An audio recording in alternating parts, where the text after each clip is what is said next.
Soaps and detergent limited ರಿಯಾಯಿತಿ ದರದಲ್ಲಿ ಶುದ್ಧ ನೈಸರ್ಗಿಕ ಶ್ರೀಗಂಧ ಎಣ್ಣೆಯುಕ್ತ ಉತ್ಕೃಷ್ಟ ಗುಣಮಟ್ಟದ ಉತ್ಪನ್ನಗಳ ಮೈಸೂರು ಸ್ಯಾಂಡಲ್ ಸಾಬೂನು ಮೇಳ.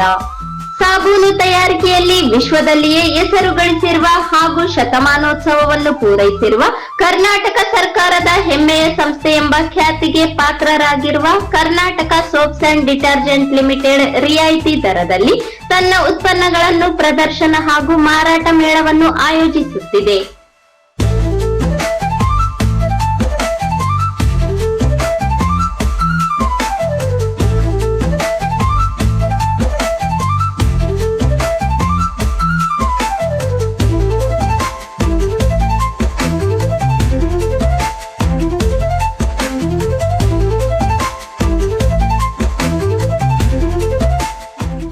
ರಿಯಾಯಿತಿ ದರದಲ್ಲಿ ಶುದ್ಧ ನೈಸರ್ಗಿಕ ಶ್ರೀಗಂಧ ಎಣ್ಣೆಯುಕ್ತ ಉತ್ಕೃಷ್ಟ ಗುಣಮಟ್ಟದ ಉತ್ಪನ್ನಗಳ ಮೈಸೂರು ಸ್ಯಾಂಡಲ್ ಸಾಬೂನು ಮೇಳ ದಿನಾಂಕ 22/8/2025 ರಿಂದ 31/8/2025 ರವರೆಗೆ.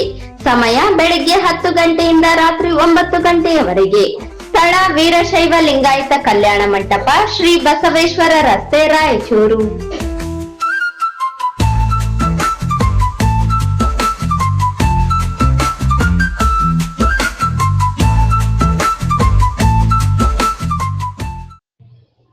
ಉಪ ಲೋಕಾಯುಕ್ತರಾದ ನ್ಯಾಯಮೂರ್ತಿ ಬಿ ವೀರಪ್ಪ ಅವರು ಪೂರ್ವ ನಿಗದಿಯಂತೆ ಆಗಸ್ಟ್ 28ರಂದು ರಾಯಚೂರು ಜಿಲ್ಲೆಗೆ ಭೇಟಿ ನೀಡಿ ಬೆಳಿಗ್ಗೆಯಿಂದಲೇ ಅನಿರೀಕ್ಷಿತ ಭೇಟಿ ಆರಂಭಿಸಿ ವಿವಿಧೆಡೆ ಬಿರುಸಿನ ಸಂಚಾರ ಕೈಗೊಂಡರು.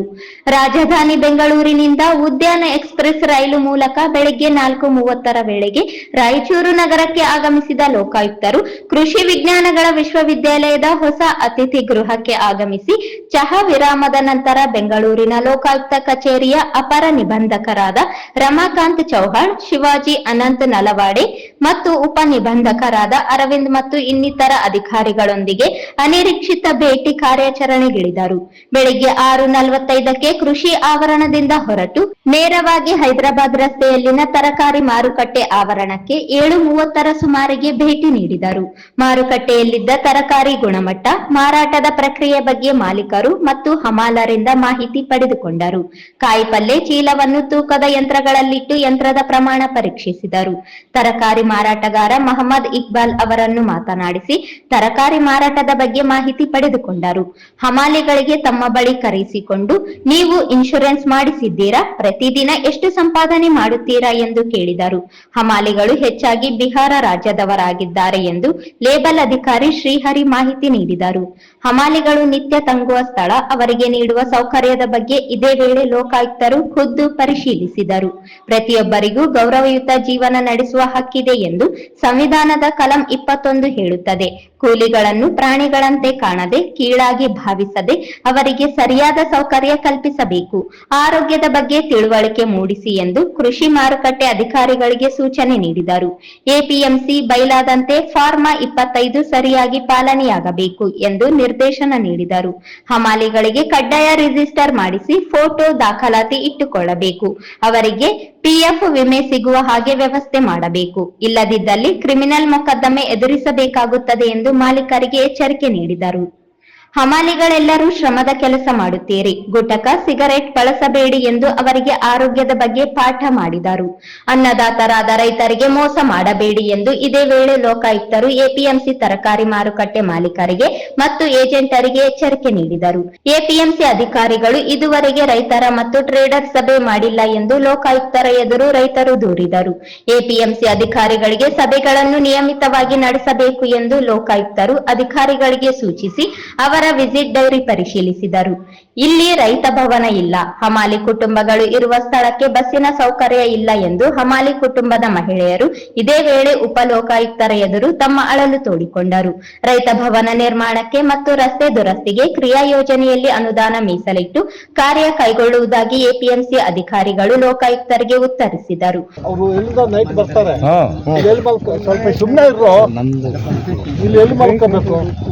ಪ್ರತಿಯೊಂದು ತಾಲೂಕಲ್ಲೂ ಇದೆ. ರಿಮೋಟ್ ಕಾರ್ನರ್ ಅಲ್ಲಿ 5 ರೂಮ್ ಹೆಣ್ಮಕ್ಳಿಗೆ, 5 ರೂಮ್ ಗಂಡು ಮಕ್ಳಿಗೆ ಅಂತ ನೈಟ್ ಬಂದ್ರೆ ಅವ್ರಿಗೆ ಒಂದು ಟಾಯ್ಲೆಟ್, ನೀರು ಕುಡಿಯೋಕ್ಕೆ, ಇಲ್ಲಿ ಉಳ್ಕೊಳ್ಳೋಕ್ಕೆ ಅವಕಾಶ. ಇವಾಗ ಅಲ್ಲಾರ ಮಲ್ಕೋತ ಹೆಣ್ಮಕ್ಳು ಹೆಂಗ್ ಮಲ್ಕೋಬೇಕಲ್ಲಿ? ಯಾರೋ ನೈಟ್ ಬಂದ್ರೆ ದೂರದಿಂದ ನೀವು ಅವ್ರು ತೆಗೆದಾನ ಮಾಡ್ಬೇಕ್ರಿ. ರೈತ ಭವನ ಅಂತ ಮಾಡ್ತಾರಲ್ಲ ಒಂದು ನೀವೊಂದು ಮಾಡಿಸ್ರಿ. ಜಾಗ ಇದೆಯಲ್ಲ ಇಲ್ಲೆಲ್ಲ ನೀವು ಫಸ್ಟ್ ಮಾಡಿಸಿ. ಎಲ್ಲಿ ನಮ್ಮ ಡಿ ಸಿ ನಾನು ಕೇಸ್ ರಿಜಿಸ್ಟರ್ ಮಾಡ್ತಿದ್ದೀನಿ ಇವಾಗ. ಇಲ್ಲ ಸರ್ ಮಾಡಿಸ್ತೀನಿ. ನೀವು ಫಸ್ಟ್ ಇದು ಮಾಡಿ. ನಾವು ತೊಗರಿ ಬೆಳಿತೀವಿ, ಅಕ್ಕಿ ಬೆಳಿತೀವಿ. ಅಲ್ಲಿ ಓದ್ತೀವಿ ರೈತ ಭವನ ಅಲ್ಲಿ ಹೋಗಂಬರಿ ಮದುವೆಗಳು ಆಗ್ತಾವ ಸರ್. ಅಲ್ಲಿ ಬರೀ ಫಂಕ್ಷನ್ ಅಲ್ಲಿ ಮಾಡಿಬಿಟ್ಟಾರ ಅದನ್ನ. ರೈತ ಭವನ ಆಗಿಲ್ಲ. ಹೇಳಕ್ ರೈತ ಭವನ ಅಲ್ಲ,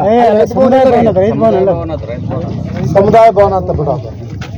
ಅವಕಾಶ ಮಾಡ್ಕೊಡ್ಬೇಕು. ನೀವು ತಗೊಳ್ಳಿ. ಅದು 1 ಕೋಟಿ ಇಟ್ಟಿದ್ದಾರೆ ಸರ್. ವಂತಿಕೆ ಅನ್ನೋದು ಏನು ಬಿಟ್ಟರೆ ಅದು ತಗೊಳ್ರಿ. ಅವರ 1 ಕೋಟಿ ನೀವು ಇಟ್ಟಿದ್ದ ಕಾರ್ಪೊರೇಷನ್ ಕಮಿಷನರ್ ಹೇಳ್ತಾ ಕೊಡ್ತೀವಿ ಅಂತ ನಿಮ್ಗೇನು ಮಾಡಕ್ಕೆ? ನಾನೇ ಮಾಡಿಸಿದ್ವಿ. ಬೇರೆಯವರು ಅನ್ನ ಕಸಿದ್ರೆ ನಮಗೆ ತುತ್ತು ಸಿಗಲ್ಲ. ನಾವು ತಿಂತೀವೋ ನೈಟ್ ಅನ್ನ, ಬಿರಿಯಾನಿ ತಿಂತೀವೋ, ಚಪಾತಿ ತಿಂತೀವೋ, ಮುದ್ದೆ ತಿಂತೀವೋ, ಅದು ನಮ್ಮನ್ನ ಆಗಿರ್ಬೇಕು. ಬೇರೆಯವ್ರು ತಿಂದರೆ ಅದು ವಿಷ. ನಮ್ಮ ತಿಂದರೆ ಮಾತ್ರ ಪಾಸಿಟಿವ್ ಎನರ್ಜಿ. ಬೇರೆಯವ್ರದ್ದು ಅನ್ನ ತಿಂದರೆ ನೆಗೆಟಿವ್ ಎನರ್ಜಿ. ಅರ್ಥ ಮಾಡ್ಕೊಳ್ಳಿ ದಯವಿಟ್ಟು. ನೀವೆಲ್ಲ ವಿದ್ಯಾವಂತರಿದ್ದೀರಿ, ಬಿಸ್ನೆಸ್ ಮಾಡಿದ್ದೀರಿ. ಅಟ್ ಸೇಮ್ ಟೈಮ್ ರೈತ ಇಲ್ಲ ದೇಶ ಇಲ್ಲ. ದೇಶನೇ ಇಲ್ಲ ಸರ್. ಅವರಿಂದ ದೇಶ ನಡೆದು ಅವ್ರನ್ನ ಬಿಡಂಗಿಲ್ಲ. ನೀವು ಬಿಡಂಗಿಲ್ಲ. ಏನೋ ಕಷ್ಟ ಆದರೂ ನಾವಿದೀವಿ ಬಾರಯ್ಯ. ನೀವು ಒಂದು ಸಲ ಅವನಿಗೆ ಕೊಟ್ಟೋಗೋ, ನಾನು ಲಾಸ್ ಆಗಿದೆ ಅಂದ್ರೆ ನೆಕ್ಸ್ಟ್ ಟೈಮ್ ಸಮಯ ತಗೋ, ನೀನು ಫ್ರೀ ಆಗಿರ್ತಾನೆ ಅವನು. ಆ ಥರ ಭಾವನೆ ರೀ. ಅವರಿಗೆ ಅಡ್ವಾನ್ಸ್ ಬೇಕಿದ್ರೇನು 10,000, 20,000, 50,000 ರೂಪಾಯಿ ಅದು ಕೊಳ್ಳೆ ಕೊಡ್ತೀನಿ ಬಿಡ್ರಿ. ಎಲ್ಲ ಇಲ್ಲ ಸರ್. ಅದು ಒಂದು ರೂಪಾಯಿ ಅವರಿಗೆ ಇಂಟ್ರೆಸ್ಟ್ ಇಲ್ಲ, ಏನಿಲ್ಲ. 2,000 ರೂಪಾಯಿ, 3,000 ರೂಪಾಯಿ 6 ತಿಂಗಳ ತನಕ ಕೇಳ್ರಿ ಸರ್. ಇಲ್ಲೇ ರೈತರಿಗೆ ಕೊಡ್ತಾರೆ. ಅವತ್ತು ಬಿಡ್ವೇನ್ಸ್ ಅದಲ್ಲ. ಅದೇ ನಾನು 50 ಕೆಜಿ ತಂದರೆ 20 ಕೆಜಿ ತೊಗೊಂಡ್ಬಿಟ್ಟು 20 ಕೆಜಿ ಬೇಡ ಅಂತ ಏನು ಮಾಡ್ಬೇಕು? ಅದು ಆಗಿಲ್ಲ ಸರ್. ಹಂಗೆ ಮಾಡಬಾರ್ದು. ಬೇಡ. ನಿನಗೆ ಎಷ್ಟಾಗ್ತದೆ ಅಷ್ಟೇ ಇಳಿಸ್ಕೊಂತೀಯ. ನಿಮಗೆ ತೊಂದರೆ ಆದರೆ ಇವೆಲ್ಲ ಸೀನಿಯರ್ಸ್ ಇದಾರಲ್ಲ, ಹಣ ಸ್ವಲ್ಪ ಜಾಸ್ತಿ ಬೇಕು, ಸ್ವಲ್ಪ ತಗೋ, ಅಡ್ಜಸ್ಟ್ ಮಾಡ್ಕೋಬೇಕು ಅಲ್ವಾ? ಯಜಮಾನ ತಗೊಂತ ಬಿಡೋದು. ನಿನಗೆ ಇಲ್ಲಿ ಕಳಿಸ್ತಾರಲ್ಲ, ನಿನ್ಗೆ ಅಕಸ್ಮಾತ್ ಆಗಲ್ಲ ಅಂತ ಹಣ ಜಾಸ್ತಿ ಬಂದಿದೆ, ಅವ್ರಿಗೆ ಯಾರು ಹೇಳಿದ್ರು ಅಡ್ಜಸ್ಟ್ ಮಾಡ್ತಾರೆ ಕಣ.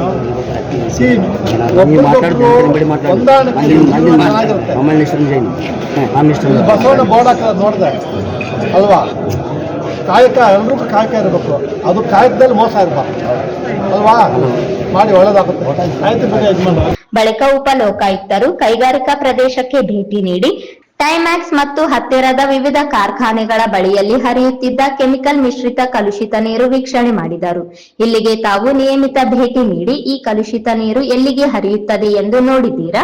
ಕೆಮಿಕಲ್ ಮಿಶ್ರಿತ ಕಲುಷಿತ ನೀರು ಹರಿಸುವ ಕಾರ್ಖಾನೆಗಳಿಗೆ ನೋಟಿಸ್ ಕೊಟ್ಟಿದ್ದೀರಾ ಎಂದು ಪರಿಸರ ಅಧಿಕಾರಿಗಳಿಗೆ ಇದೇ ವೇಳೆ ಉಪಲೋಕಾಯುಕ್ತರು ಪ್ರಶ್ನಿಸಿದರು. ಪರಿಸರ ಅಧಿಕಾರಿಯು ನಿರ್ಲಕ್ಷ್ಯ ವಹಿಸಿದಾಗ ಹೀಗೆ ಕೆಮಿಕಲ್ ಮಿಶ್ರಿತ ವಿಷಯುಕ್ತ ನೀರು ನದಿಗೆ ಹರಿದು ಜನ ಜೀವಜಂತು ಸಾಯುವಂತಾಗುತ್ತದೆ ಎಂದು ಅಧಿಕಾರಿಗಳಿಗೆ ತರಾಟೆಗೆ ತೆಗೆದುಕೊಂಡರು. ಇದು ಯಾವ ಪಂಚಾಯಿತಿ ವ್ಯಾಪ್ತಿಗೆ ಬರುತ್ತದೆ? ಪಿಡಿಒ ಎಲ್ಲಿದ್ದಾರೆ? ತಾಲೂಕು ಪಂಚಾಯತ್ ಇಒ ಏನು ಮಾಡುತ್ತಾರೆ ಎಂದು ಕೇಳಿ ಯದ್ಲಾಪುರ ಗ್ರಾಮ ಪಂಚಾಯತ್ ಪಿಡಿಒ ಮತ್ತು ಇಒ ಮೇಲೆ ಕ್ರಮ ಜರುಗಿಸಲು ಸೂಚನೆ ನೀಡಿದರು. ಕೆಮಿಕಲ್ ನೀರು ಹೊರಬಿಡುವ ಕಾರ್ಖಾನೆಗಳಿಗೆ ನೋಟಿಸ್ ನೀಡಿ ಮುಚ್ಚಲು ಕ್ರಮ ವಹಿಸಬೇಕು ಎಂದು ಪರಿಸರ ಅಧಿಕಾರಿಗಳಿಗೆ ಇದೇ ವೇಳೆ ಲೋಕಾಯುಕ್ತರು ಸೂಚನೆ ನೀಡಿದರು. ಬಳಿಕ ಉಪಲೋಕಾಯುಕ್ತರು ಮಂಚಿಕೊಂಡ ಆಗ್ರೋ ಫುಡ್ ಕಾರ್ಖಾನೆಯಿಂದ ಹರಿಯುತ್ತಿದ್ದ ಕಲುಷಿತ ನೀರು ನೋಡಿದರು. ಈ ಕಾರ್ಖಾನೆಗಳಿಂದ ಹೊರಬರುವ ಕಲುಷಿತ ನೀರಿನಿಂದ ಭತ್ತದ ಬೆಳೆಗೆ ಹಾನಿಯಾಗುತ್ತಿದೆ, ಜನತೆಗೆ ಚರ್ಮ ರೋಗ ಬಾಧೆ ಕಾಡುತ್ತಿದೆ ಎಂದು ಸಾರ್ವಜನಿಕರು ದೂರಿದರು.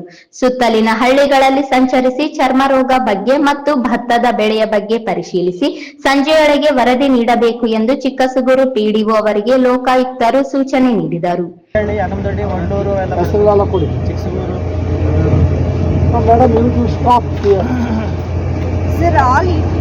ನೀವು ಕಂಪ್ಲೇಂಟ್ ಕೊಟ್ಟರೆ ಆಗಲ್ಲ. ಅವ್ರು ನೋಟಿಸ್ ಕೊಟ್ಟು ಸ್ಟಾಪ್ ಮಾಡ್ತಾ ಇದೆ. Stop the industries. ಯಾವ ನೋ ಬಿಸ್ನೆಸ್, ನಿಮ್ಗೆ ಯಾವ ನೋ ಪವರ್ ಮಾಡಿ. ಎಷ್ಟು ಬರ್ದಿದ್ದು ಕೊಡಿ ಅಮ್ಮ, ಎಷ್ಟು ಬರ್ದಿದ್ದ ರೆಕಮೆಂಡೇಶನ್ ಕೊಡಿ. ಸರ್ ಅದಾದ್ಮೇಲೆ ರಾಯಚೂರು ಅಂತ ಚಿಕ್ಕಸೂರು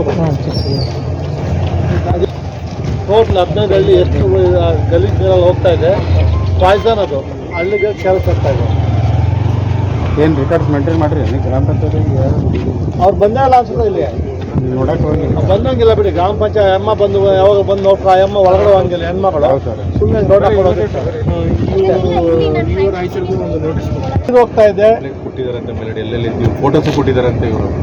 ಇವಾಗ ಈ ಫ್ಯಾಕ್ಟ್ರಿ ಒಳಗಡೆ ಹೋದ್ರೆ ನೀವು ಗಲೀಜು ನೀರು ಹೇಳ್ಬಿಡ್ತೀರಪ್ಪ ಅಂತ ಕೇಳ್ಬೇಕು ಅವ್ರು ತೋರಿಸ್ತಾರೆ. You have to show. ಎಲ್ಲ ಫ್ಯಾಕ್ಟ್ರಿ ರೌಂಡ್ ಆಡುತ್ತದೆ, ಎಲ್ಲೆಲ್ಲಿ ಗಲೀಜು ನೀರು ಹೋಗ್ತಾ ಗೊತ್ತಾಗುತ್ತೆ. ನೀವು ಹೋಗಿಲ್ಲ, ಸುಮ್ಮನೆ ಹಿಂಗೆ ನೋಡ್ಕೊಂಡು ಹೋಗಿದ್ದೀರಿ, ಎಲ್ಲಿ ಬಂದು ಗೊತ್ತಾಗಿಲ್ಲ ಅಂತ ಏನು ಮಾಡ್ತಾರೆ. ಗಲೀಜು ನೀರು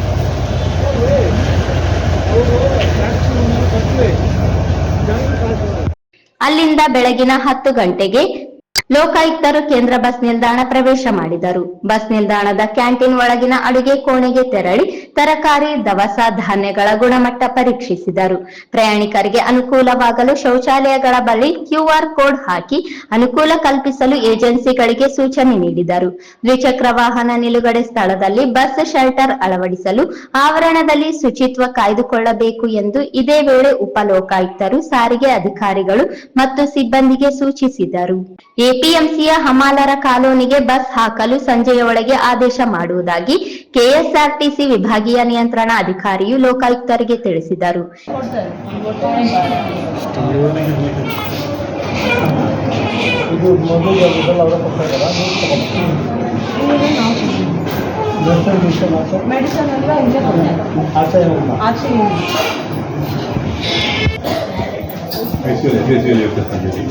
ಎಷ್ಟು ಸಾಯ್ತು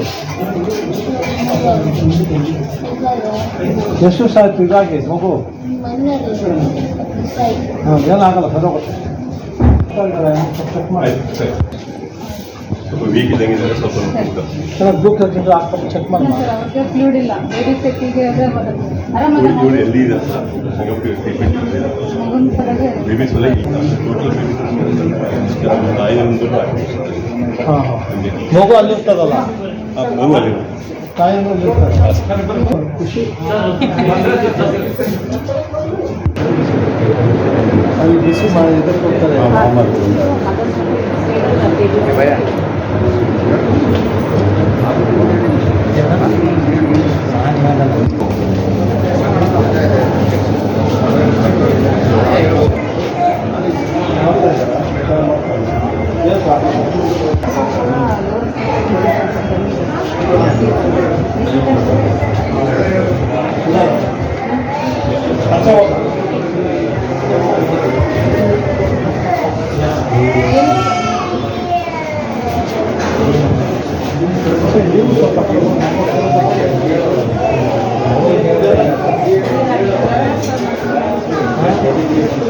ಯಾವ ಕ್ಲಾಸು ಯಾವ ಕ್ಲಾಸು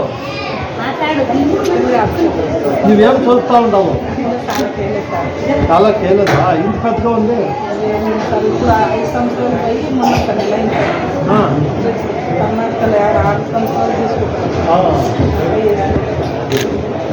ప్రీ స్కూల్కి వెళ్ళా ఏం చెప్పామంటే బాగా ఉందా? ఏం చెప్పి చెప్ప అమ్మ ఏం పెట్టింది? ఏం పెట్టింది అమ్మ? ಬೂವಾ ಬರೀ ಬೂವಾ ಮತ್ತೆ ತಿನ್ನಲ್ಲ ಮತ್ತೆ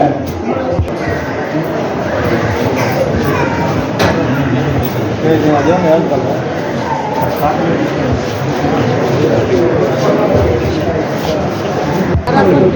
ಅಮ್ಮ ಏನು ನಿನ್ನ ಹೆಸರು?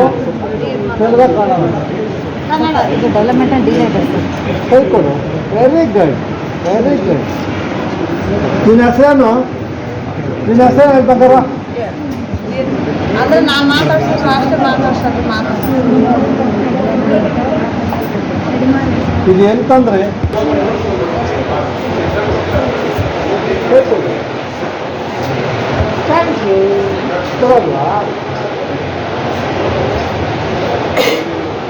ಅದೆಲ್ಲ ಎಂತಂದಮ್ಮ?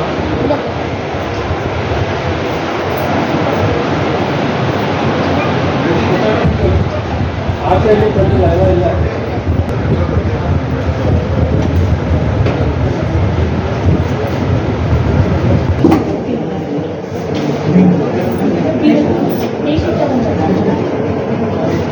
ಮೂರ್ನಾಲ್ಕು ದಿವಸ ಸರ್ ಟೀಚರ್ ಮಾಡ್ತಾರೆ. ಹಾಂ ತಮ್ಮ ಸರ್ ಊರು ಕರ್ಕೊಂಡಾಗ ಏನು ಮಾಡ್ತಾರೆ? ಏನಾಗಿದೆ ರೀ ಯಜಮಾನ್ರೆ?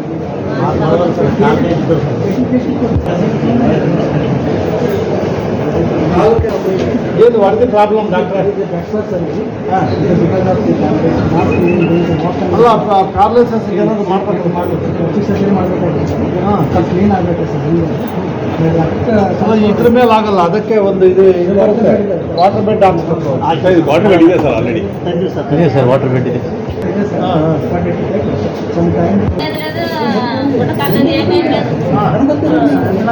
ಸೇಮ್ ಕಲ್ಕ ಇಂಥ ಬೆಟ್ಕೊಂಡಿದ್ವಿ ಇದು ಎರಡು ಫಿಲಿಮ್ ಆಗ್ತಿಲ್ಲ. ನನಗೆ ಎಷ್ಟು ವಯಸ್ಸು ಹೇಳು? ನನಗೆ 65 ವರ್ಷ ಕಣ.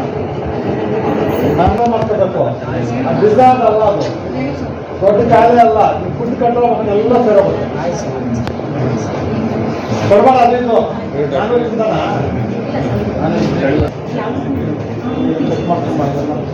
ಇದೇ ಸಂದರ್ಭದಲ್ಲಿ ಗೌರವಾನ್ವಿತ ಹಿರಿಯ ದಿವಾಣಿ ನ್ಯಾಯಾಧೀಶರು ಹಾಗೂ ಜಿಲ್ಲಾ ಕಾನೂನು ಸೇವೆಗಳ ಪ್ರಾಧಿಕಾರದ ಸದಸ್ಯ ಕಾರ್ಯದರ್ಶಿಗಳಾದ ನ್ಯಾಯಮೂರ್ತಿ ಎಚ್.ಎ. ಸಾತ್ವಿಕ್, ಜಿಲ್ಲಾಧಿಕಾರಿ ನಿತೀಶ್ ಕೆ, ಜಿಲ್ಲಾ panchayat CEO Eshwar Kumar ಕಾಂದು, Lokayukta police ಅಧೀಕ್ಷಕರಾದ Satish B ಚಿಟುಗುಬ್ಬಿ, ಅಪರ ಜಿಲ್ಲಾಧಿಕಾರಿ ಶಿವಾನಂದ್, ರಾಯಚೂರು ಮಹಾನಗರ ಪಾಲಿಕೆಯ ಆಯುಕ್ತರಾದ ಜುಬೇಲ್ ಮಹಾಪಾತ್ರ, ಹೆಚ್ಚುವರಿ ಜಿಲ್ಲಾ ಪೊಲೀಸ್ ವರಿಷ್ಠಾಧಿಕಾರಿ ಕುಮಾರಸ್ವಾಮಿ, ಕರ್ನಾಟಕ ಲೋಕಾಯುಕ್ತದ ಡಿಎಸ್ಪಿಗಳಾದ ರವಿ ಪುರುಷೋತ್ತಮ್, ವಸಂತ್ ಕುಮಾರ್, ಪೊಲೀಸ್ ನಿರೀಕ್ಷಕರಾದ ಕಾಳಪ್ಪ ಬಡಿಗೇರ, ಚಂದ್ರಪ್ಪ, ಸುನೀಲ್ ಮೇಗಲಮನಿ, ಶೈಲಜಾ, ನಾಗರತ್ನ ಹಾಗೂ ಲೋಕಾಯುಕ್ತ ಕಚೇರಿಯ ಇತರರು ಇದ್ದರು.